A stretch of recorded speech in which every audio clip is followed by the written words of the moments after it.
Olá a todos e a todas que nos assistem. Esta é mais uma live do Clube de Leitura da Editora Teosófica.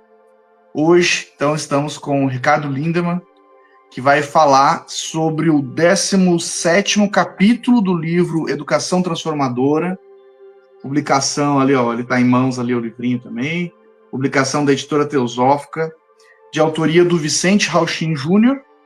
Então, está sendo realizado semanalmente uma série de lives aqui pelo Instagram, com diversos convidados, falando sobre todos os capítulos do livro. Até o final do ano aí, iremos ter comentado capítulo por capítulo do livro. Semana passada, né, tivemos uma apresentação da Lenir. Semana que vem, teremos novamente uma apresentação da Lenir. Ela vai falar sobre o treinamento de professores. E hoje teremos, então, o capítulo Aspectos Vitais da Educação, com o Ricardo. Ricardo é doutor em Ciências da Religião, é uma pessoa aí que tem uma vivência acadêmica muito grande e uma vivência no ambiente teosófico também, né? Já que é a proposta aí do livro, né, é fazer essa vinculação, essa conexão entre educação e teosofia, espiritualidade, né? Tem esse propósito. E Ricardo, então, ele é um dos diretores da Editora Teosófica, ele é conselheiro nacional da Sociedade Teosófica no Brasil, ex-presidente nacional, é uma pessoa, é um grande conferencista, é astrólogo, então muita gente aí com certeza conhece ele dos vídeos do YouTube, na TV Super, da Sociedade Teosófica, ele já é uma figura aí bem conhecida, né? Produz muito conteúdo aí para todos que se interessam por assuntos relacionados à religião, teosofia e também astrologia. Ricardo, então, a palavra é sua. Boa apresentação. Muito obrigado pela apresentação calorosa. Gostaria de agradecer a oportunidade, o espaço de estudar um livro tão importante de Vicente Rauchin Júnior, que é Educação Transformadora. Tive a oportunidade de conhecer o Vic, como nós chamamos ele mais carinhosamente, na Índia, sei lá quantas décadas já, e traduzi-lo algumas vezes ao português também, em escolas de verão da Sociedade Teosófica. Da última vez, em julho, quando ele esteve aqui no Brasil, eu perguntei a ele sobre a possibilidade de se estabelecer uma escola teosófica no Brasil e o que ele achava dos pré-requisitos que a gente deveria preencher. Ele disse, olha, os outros estão fazendo uma educação tão ruim que praticamente qualquer coisa que a gente fizer será melhor. E lendo esse livro, particularmente no capítulo 17, salta aos olhos coisas que ele conta de que ele passou lá nas Filipinas. Realmente não é por acaso que o nome do capítulo é Aspectos Vitais da Educação. Ele diz, existe um aspecto vital na educação, o qual muitos professores frequentemente não enxergam. Diz respeito à relevância para a vida não apenas das matérias de estudo, mas também ao modo do professor ensinar. Ele dá a entender, resumindo o capítulo, que os professores estão tão preocupados em preencher o currículo que eles profissionalmente são designados a ensinar, que esquecem que o aluno, em primeiro lugar, tem que aprender, e em segundo lugar, que tem que ter alguma utilidade daquilo na vida do aluno, coisa que, em geral, nem o pessoal do Ministério da Educação lembra, né? Enfim, é por isso que, eu suponho, ele diz, lições de vida de cada professor. A cada dia de aula, os professores estão transmitindo lições de vida aos alunos, ao mesmo tempo que estão ensinando história, biologia, matemática, educação física ou qualquer outro assunto. Um professor duro e tirânico está ministrando lição de que não há problema em usar táticas de intimidação e opressão quando se tem autoridade. E, posteriormente, essa atitude pode refletir-se no estado parental dos alunos depois de eles se casarem, ou no seu estilo de gerenciamento quando assumirem posições superiores. Há quem diga que só se conhece uma pessoa quando se dá a ela o poder. E essas funções, o professor é soberano numa sala de aula, pelo menos enquanto a aula dura, né? E assim por diante. Também, quando se ele eventualmente se tornar um empresário ou conduzir algum negócio e tiver empregado, vai acontecer de novo a mesma coisa. Ou no estilo parental, quer dizer, como ele vai educar seus próprios filhos, o uso que ele vai fazer da autoridade. Então, o grande ponto dos aspectos vitais da educação, ele salienta, é um triste engano para professores de matemática, por exemplo, pensar que é seu dever apenas deixar que os alunos aprendam essa matéria e que o temperamento deles é assunto pessoal. Alguns professores também sentem prazer em assustar os alunos com olhares cáusticos e linguajar ameaçador para incitá-los a passar nos exames. Os alunos podem aprender como resolver problemas de trigonometria, mas também adquirem algo mais: medo da autoridade, aversão pelo assunto, hostilidade como método de lidar com as pessoas. Eu posso dar um exemplo pessoal, já que ele também deu alguns dos seus. Meu professor, Otto, que ensinava matemática quando eu estava no ginásio,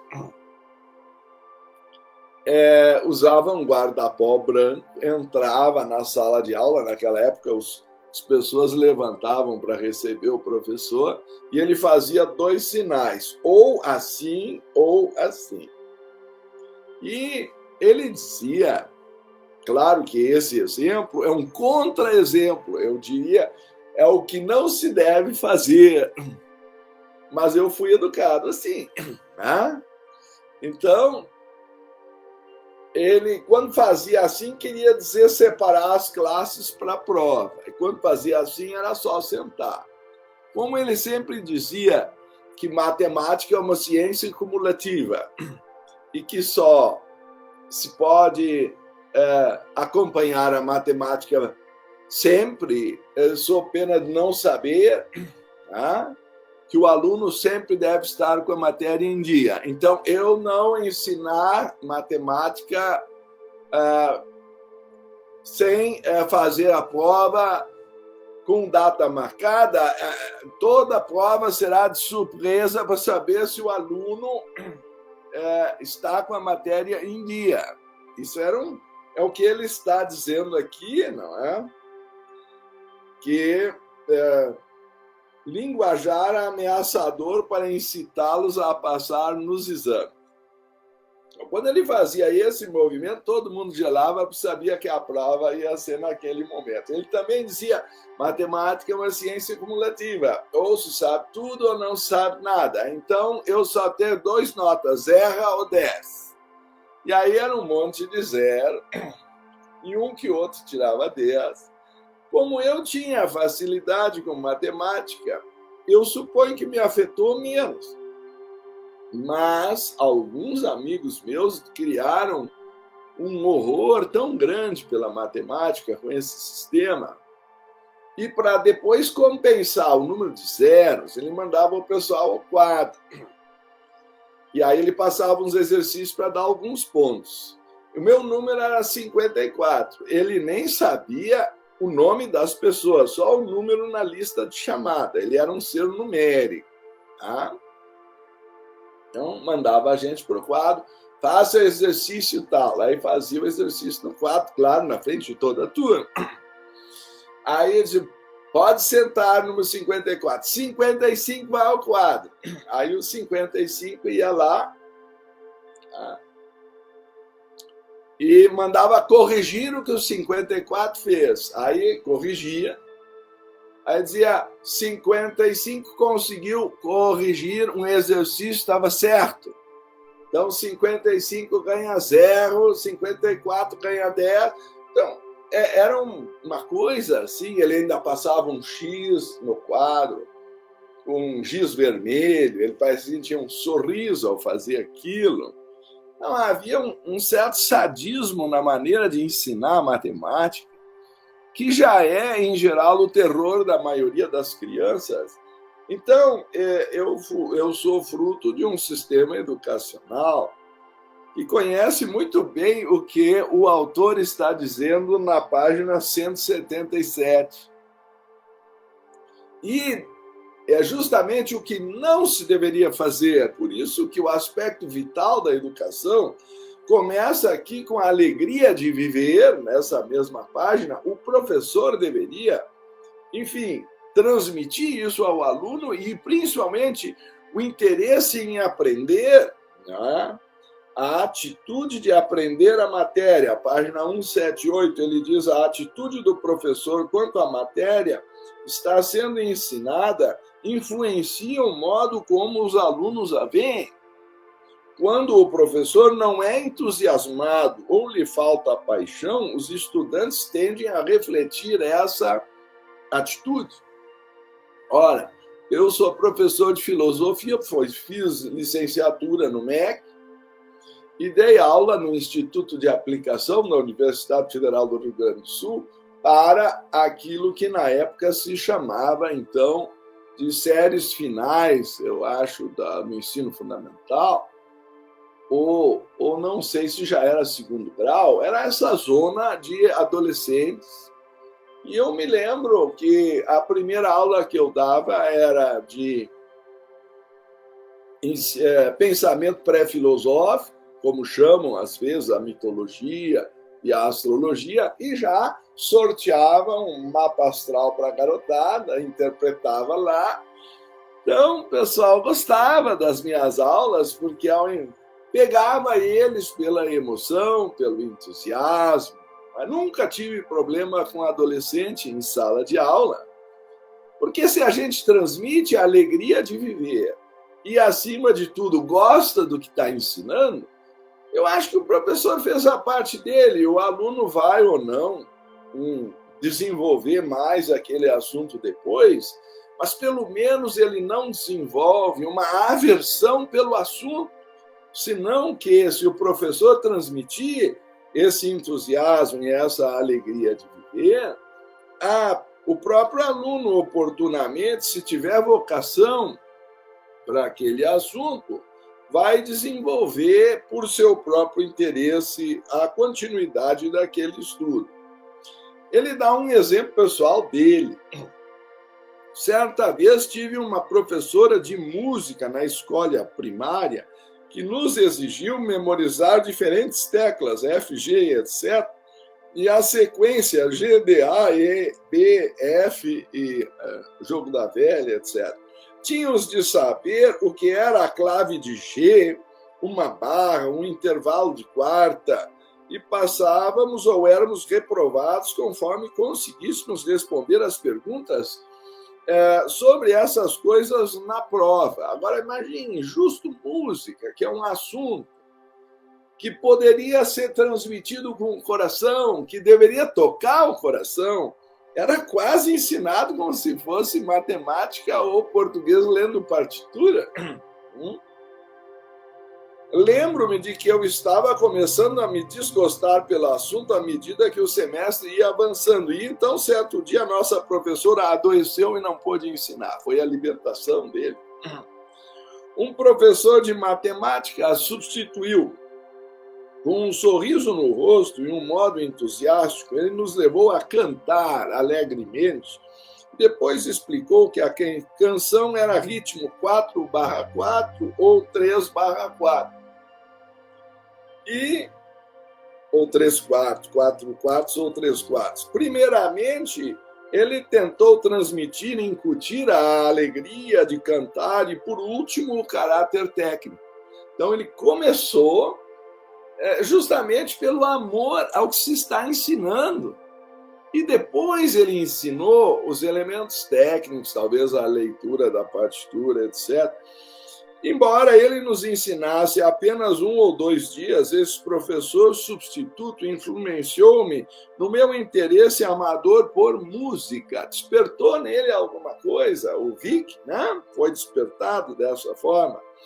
Eu poderia ter desenvolvido desgosto pela música se a tivesse aprendido somente da maneira como outra professora nos estava exercitando. Qual é a pergunta? Qual é a real importância da música para a vida humana? Para a maioria das pessoas é a apreciação da música, não sua composição ou desempenho. Somente uma pequena percentagem de pessoas precisa dominar cordas, harmonia, teclas e coisas assim. Ou seja, vão se profissionalizar, talvez, no assunto. Existe um aspecto vital no ensino, e esse é exatamente o tema do capítulo, Aspectos Vitais da Educação, capítulo 17.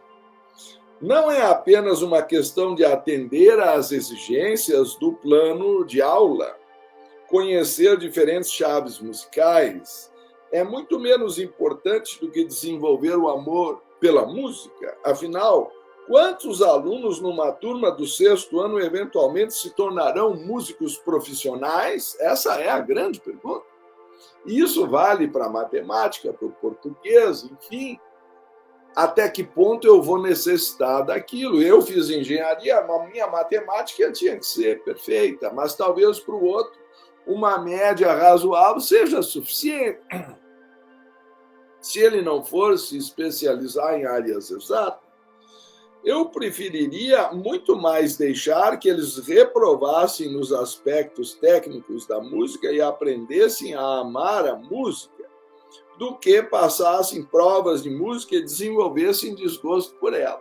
Por isso que o método Vic não enfatiza essa questão da avaliação e muito menos dar notas a provas. Quando eu ensinava filosofia, eu era agraciado com o fato de, naquela época, a filosofia era opcional na escola, então eu botava lá alguma coisa a mais que eu tinha que preencher a documentação, mas eu nunca reprovei ninguém, né?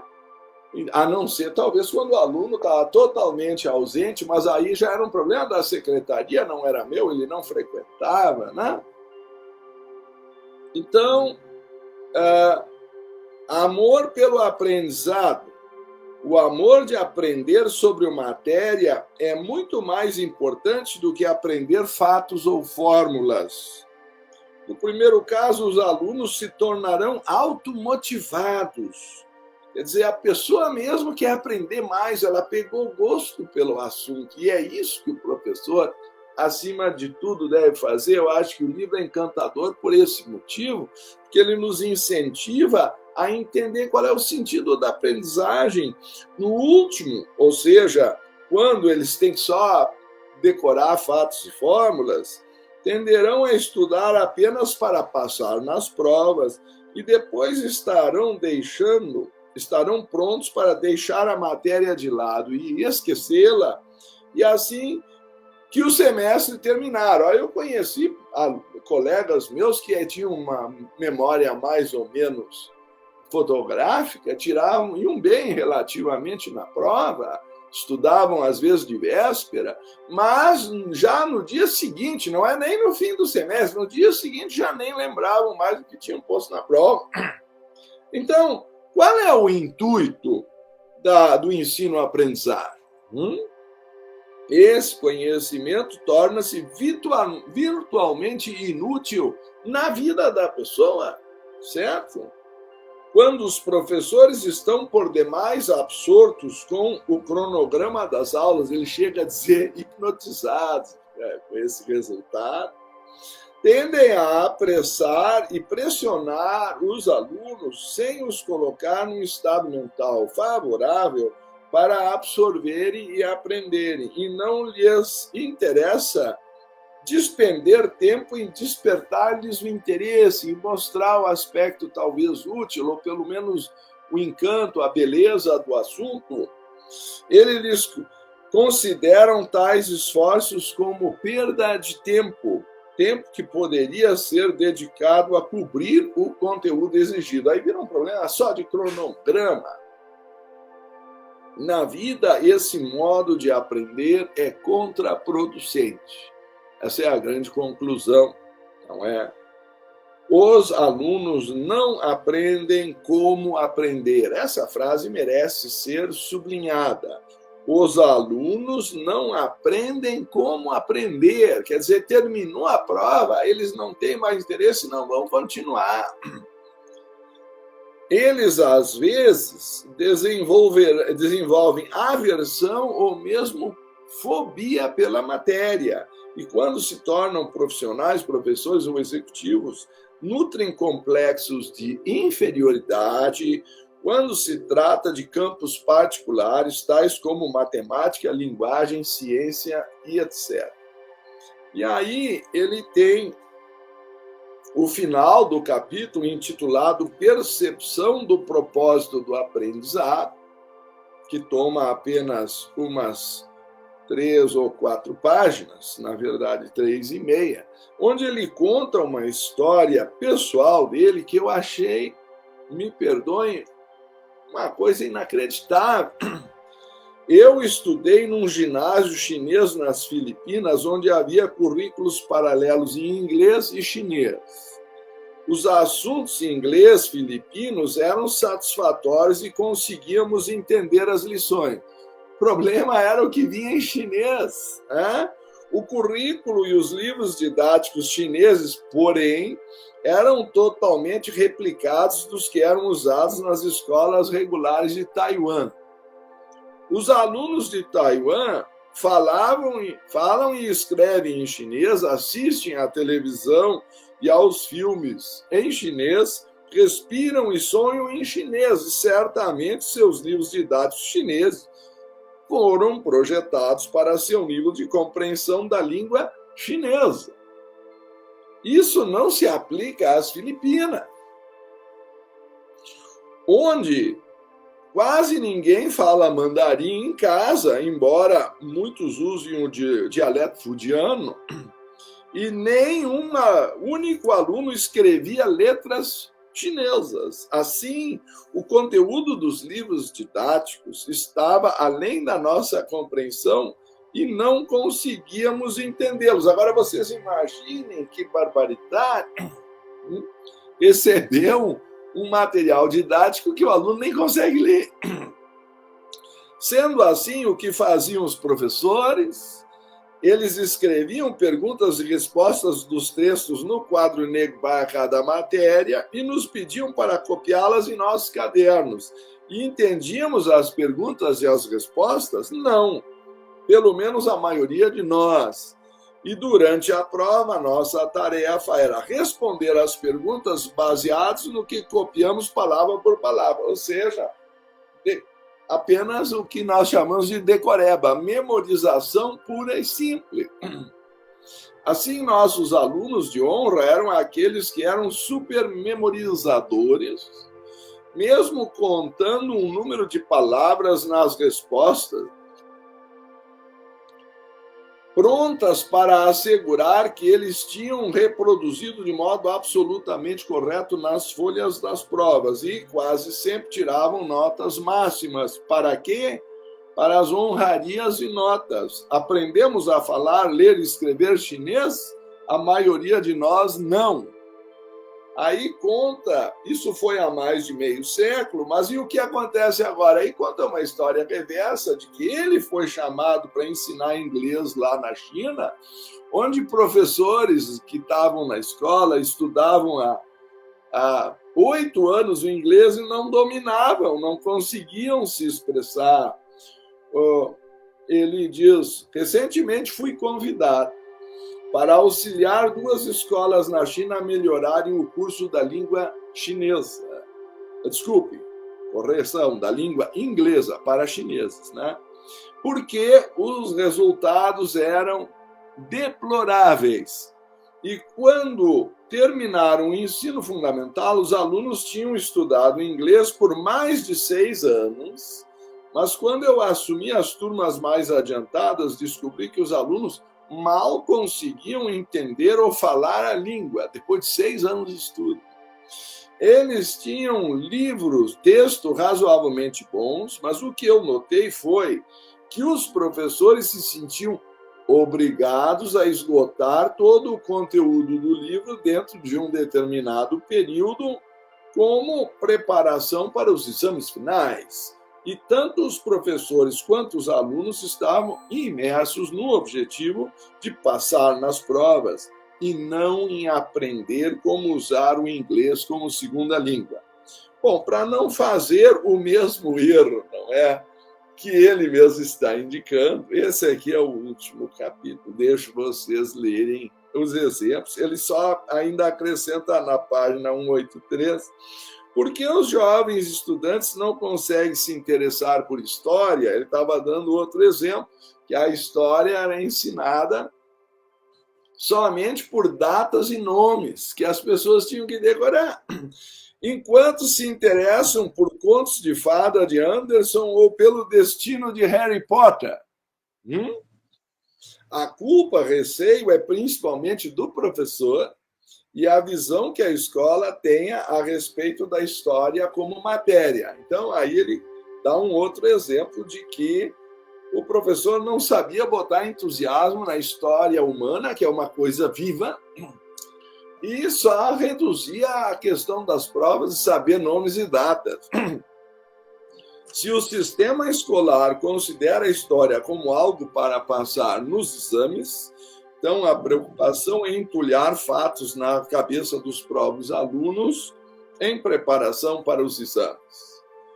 Mas se a história for transmitida como um fascinante drama da vida humana, com anedotas e histórias, então as chances que os alunos terão, não é, amarão a matéria, e são muito mais altas as chances de eles então aprenderem. Eles se sentirão automotivados para investigar, ler e discutir. Essa é a grande questão do capítulo 17, que o aluno se sinta automotivado. Okay? Isso eu acho que dá uma noção para vocês do que é transmitir o amor pela matéria e a vontade de aprender, e não simplesmente preparar o aluno para decorar respostas para os exames. Ah, com certeza. Obrigado. Maravilha, Ricardo. Gratidão pela sua apresentação. Você estava falando da história, eu lembrei também de um professor do ensino médio que eu tive, o professor Sérgio. Eu sempre fui mal em história, porque eu tenho um problema com decorar data, assim, é difícil para mim, né? Eu sempre tive facilidade com exatas, mas eu tinha problema, né, com tivesse que decorar datas exatamente, assim, eu tinha muita dificuldade. Mas aí o professor Sérgio, ele tinha uma outra abordagem, né? Ele fazia a gente entender o contexto e argumentar. E aí caía na argumentação, eu era bom de enrolar. Até hoje. Com certeza, a pessoa certa. Não, de enrolar brincadeira, né? Mas eu sempre fui bom de argumentar, né? Mas criavas em cima, tu fazias tua própria reflexão sobre o tema. Exatamente, entender o que aconteceu, né? Ele fazia a gente entender o fato histórico, entender o que aconteceu e argumentar em cima. O que não adiantava colar, porque você tinha que... Não tinha como colar também, porque você não sabia o que ele ia perguntar, e você tinha que argumentar em cima do fato. Aí, como eu era bom de argumentação, eu lembro que, a partir dali, eu passei a gabaritar todas as provas de história. Eu gabaritava todas, né? Drama do pessoal, por exemplo, quando eu fui fazer minha prova de doutorado, uma folha de almaço em branco, uma caneta, discorra sobre tal assunto, não tem nem pergunta. Agora tu vai ter que escrever. Claro.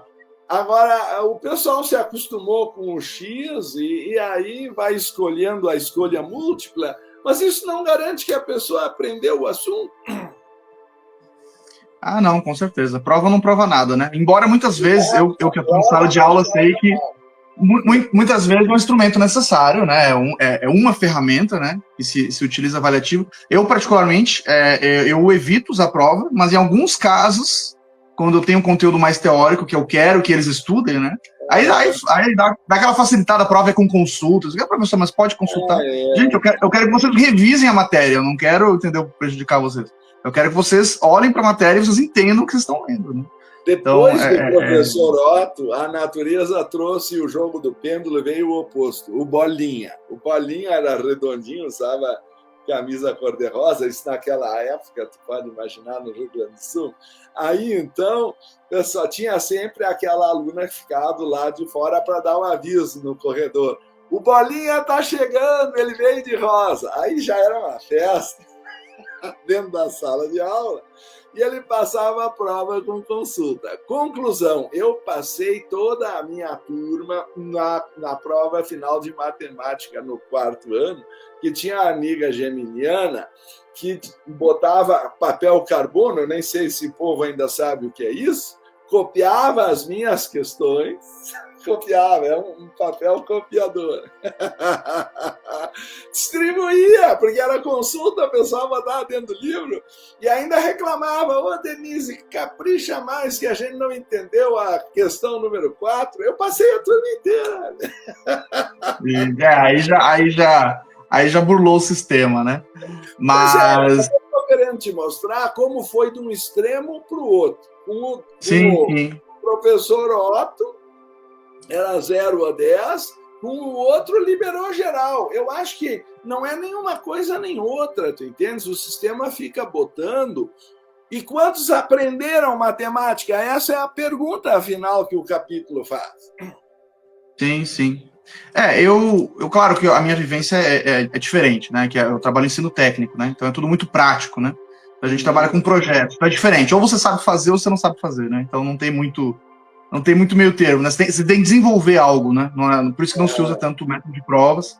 E também não se usa, que o Vic defende, né? A questão de não se utilizar notas, né? Eu atuo há mais de 10 anos em uma escola que não utiliza notas, né? Não utiliza. Sim, pois é, mas notas, eu acho que tu podes levar a criança a gostar e o que ele insinua, cada um vai tirar dali o que quer usar mais tarde na vida. Eu suponho que, mínimo, a pessoa tem que aprender, porque senão não consegue fazer nem o troco no caixa. Aliás, o pessoal, hoje em dia, no caixa, está pedindo a maquininha para fazer o troco do dinheiro que a gente está pagando no supermercado. Então, está desse jeito o negócio. E já pagam, de preferência, cartão de crédito, e não tem que fazer a conta do troco. É assim. Com certeza. Claro, né? Mas assim como o Vic diz, né, que o método lá da China não funcionava nas Filipinas, né? Da mesma maneira, esse modelo ele tem que ser adaptado ao Brasil, que é um contexto totalmente diferente, né? Um país com uma cultura totalmente diferente, né, das Filipinas, né? E você tem que ir buscando, né, essas adaptações aí, né? Enfim. Muito bem. Nós não temos nenhuma pergunta, pessoal, só agradecendo aqui no Instagram, né? O Carlos mandou aqui, muito grato por tudo, né? Raquel enviou gratidão aqui. E é isso. Então, não sei se você gostaria de falar algumas palavras de encerramento, senão a gente... Eu acho que eu só posso incentivar a todos a lerem e refletirem, né, sobre a educação transformadora do Vic Altin e dizer a vocês que é o que nós precisamos, uma transformação na própria educação. Muito obrigado a todos. Maravilha. Então, essa foi mais uma live, né, do Clube de Leitura da Editora Teosófica. Hoje, Ricardo apresentou, então, o 17º capítulo, Aspectos Vitais da Educação. E segunda-feira que vem, às 9h30, teremos aqui, então, novamente a Lenir, falando sobre a Lenir, né, que é educadora, e falando sobre treinamento de professores nessa visão, então, do Vicente Rauchin, apresentado na obra Educação Transformadora, publicação da Editora Teosófica. Então, boa semana a todos. Vamos ficando por aqui. Grande abraço.